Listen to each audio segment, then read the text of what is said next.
सभी को जय श्री कृष्ण, राधे राधे। आज हम चर्चा करेंगे माघ गुप्त नवरात्रि के विषय में, जो 19 जनवरी 2026 सोमवार से प्रारंभ हो रही है और 27 जनवरी 2026 तक रहेगी। इसमें हम क्या करें जिससे हमें आध्यात्मिक उन्नति हो और उसके साथ में जो हमारे कार्य हैं, लौकिक कार्य हैं, रुके हुए कार्य हैं, किसी का विवाह नहीं हो रहा है, किसी की प्रॉपर्टी नहीं सेल हो रही है, किसी को अच्छा मकान चाहिए, किसी की नौकरी नहीं लग रही है या नौकरी में प्रमोशन नहीं हो रहा है, या किसी का बेवजह शत्रुओं ने कोर्ट केस कर रखा है, ऐसी और भी जो अनेक लौकिक कामनाएं हैं, इच्छाएं हैं, उनकी पूर्ति, उनकी सिद्धि के लिए हम क्या करें। तो साथियों, जो हमने अपने आध्यात्मिक और साधनात्मक जीवन में अनुभव किया है वह है दुर्गा सप्तशती का पाठ। दुर्गा सप्तशती के पाठ से आध्यात्मिक उन्नति के साथ साथ हमारी जो लौकिक कामनाएं हैं वे भी माँ भगवती की कृपा से अवश्य पूर्ण होती हैं।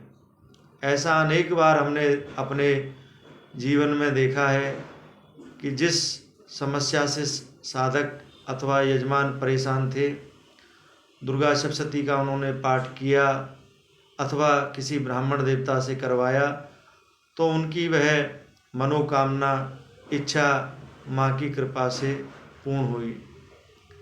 दुर्गा सप्तशती के पाठ से संसार की जितनी देवियाँ हैं, चाहे वे नवदुर्गा हों, चाहे दशमहाविद्या हों, कुल देवी हों, या भगवती महाकाली, महालक्ष्मी, महासरस्वती, उनकी योगिनी, उनके जो गण हैं, उन सबकी प्रसन्नता इस पाठ के करने से हो जाती है। अगर आप संस्कृत जानते हो तो स्वयं करें, संस्कृत नहीं जानते हो तो किसी ब्राह्मण देवता से करवाएं, अथवा हिंदी में या चमन की दुर्गा सप्तशती के नाम से भी पुस्तक आती है, उसको लेकर आप स्वयं अपने घर में पाठ कर सकते हैं। भगवती का सुबह अथवा शाम के समय आप एक समय निर्धारित कर लें और उसमें बैठकर माँ के सम्मुख पाठ करें।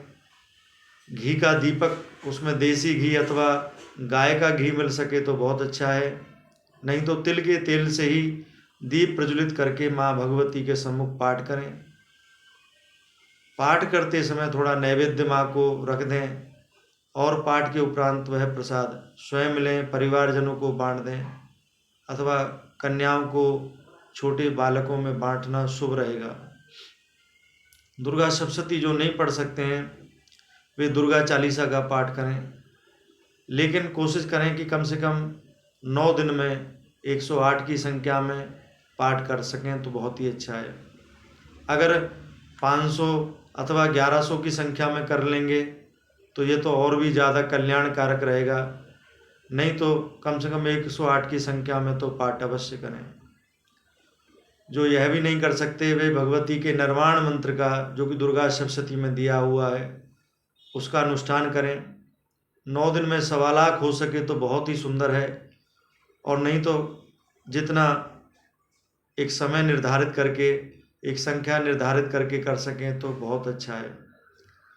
लौकिक कामनाओं के लिए नियम रखना जरूरी है, क्योंकि बिना नियम के लौकिक कामनाएं पूर्ण होने में फिर दुविधा रहती है।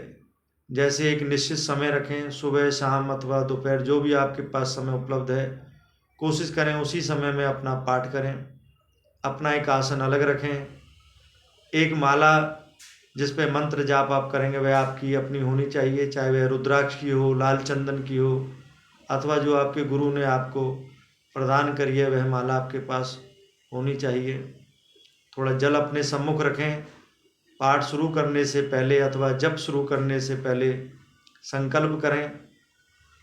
वर्तमान जो तिथि, वार, अपना नाम, गोत्र आदि उसका उच्चारण करें, और किस लिए आप यह पाठ कर रहे हैं उसमें ज़रूर बोलें।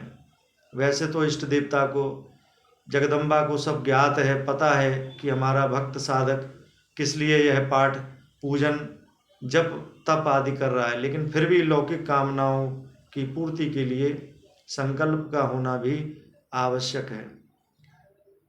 जब अथवा यह अनुष्ठान शुरू करने से पहले अपने पुरोहित अथवा गुरु की आज्ञा, उनका आशीर्वाद लेना भी शुभकारी रहता है।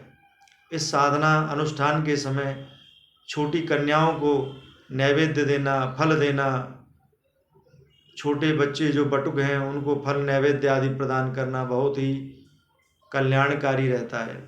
भगवती कन्याओं के रूप में भी वास करती हैं, कुमारी रूप में वास करती हैं, तो कुमारियों का प्रसन्न होना, उनको प्रसन्न रखना आपके लिए बहुत ही कल्याणकारी रहेगा। आप यह अनुष्ठान प्रारंभ करिए। और कोई विशेष बात आप जानना चाह रहे हैं तो दिए गए नंबर पे संपर्क करें, और ऐसे ही हमारी वीडियो देखने अथवा ऐसी जानकारी प्राप्त करने के लिए हमारे चैनल को सब्सक्राइब करें, लाइक करें, बेल आइकन को दबाना ना भूलें, कमेंट करें। आपके उचित प्रश्नों का उत्तर दिया जाएगा। राधे राधे, जय श्री कृष्ण।